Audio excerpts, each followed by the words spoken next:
If you've never been to an Irish wake and have only seen the movie version, you probably think it's just another Irish piss-up with few people round a coffin drinking pints of Guinness. But you would be very wrong. In my father's island off the coast of Mayo, people go to the wakes of their neighbours, they see dead bodies, they touch dead bodies, they take children to those wakes. So even an ordinary life, away from the medical profession, would have seen 20, 30, 50, sometimes 100 dead bodies. My father didn't want to die. He was only 70. He was a very powerfully, physically fit man. But then he got pancreatic cancer. And pancreatic cancer is one of those cancers that no one ever recovers from. He was quite stoic about it. And more importantly, his community accepted his fate. They came to see him in the dying process. The house filled with visitors. So many visitors that you actually thought the house was celebrating a wedding feast. I was at the foot of my father's deathbed. And I looked around, and there were 12 people in the room, some of whom I didn't know.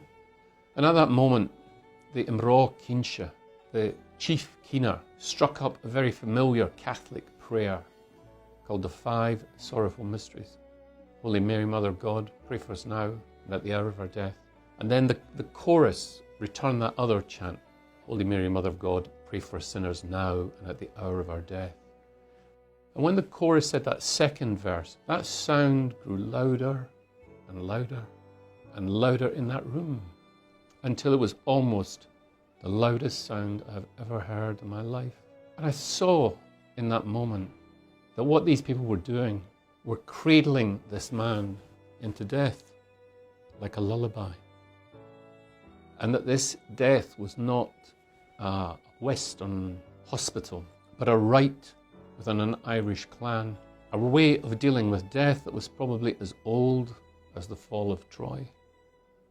A mechanism by which people could share their death, share this experience, learn about their own deaths, and also share this, normalize this within their community. Later the same day, my dead father was taken. He was placed in a coffin and just moved a few feet away into the front sitting room. And there we had a full old-fashioned Irish wake where the women came, again they're called the Imrá Cínse, keening women, and they sort of controlled the stage of the wake, the emotional temperature, whether they cried and keened when a new mourner came in. There was a kind of wave of emotion which used to ripple through the room. It was a process by which you drained out emotion, where you moved on to the stages of acceptance of the death. And then we waked with my father the whole night through. During this wake as well, there were lots of children around. There were 3-year-olds and 5-year-olds playing at the feet of the coffin. The house is full of people talking, feasting, being served tea and sandwiches. The other thing about the Irish wake is people come in great numbers to the funerals.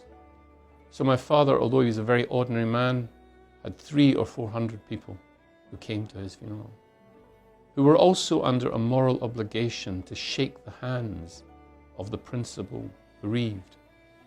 So it wasn't just enough for them to be there in the crowd. They all came up to you and shook your hands. And as they shook your hands, they said it like a cliche. They say, sorry for your trouble. In fact, they shake your hand so many times that the bones in your hand begin to ache.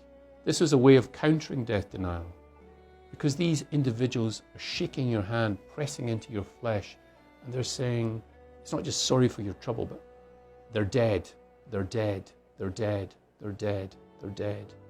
So you, at the end of that existential experience, it's very hard to then think they're coming back, which again is a very normal grief reaction.